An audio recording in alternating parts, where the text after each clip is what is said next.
Okay, very minor things. I'm just going to kind of clean up a little bit. I'm going to um, put a small block of code in, uh, just a print statement,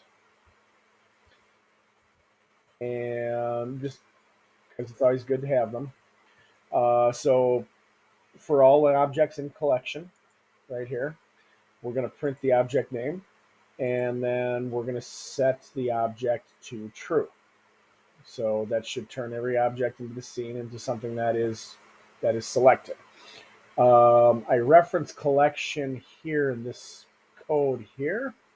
So I need to move my quotation marks down a couple of notches. So we'll just move it down to here.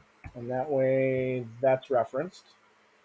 I'm going to leave this blocked out because right now I'm not interested in re-importing things over and over again. I think what I'll do is I will leave this active that creates the empty and the snippet of text. The sphere I've already commented out. But what I'm hoping to see now when I run this is that these will stay. The existing items in the scene will stay. I'll have a new empty created where the nose tip is with some accompanying text that then gets turned into an actual object. And then there will be a print statement that shows up um, as well. So let's go ahead and run this.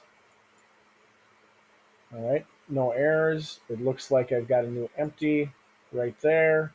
I've got new text right there. All of the items had been selected until I started clicking around. And if I go to my system console,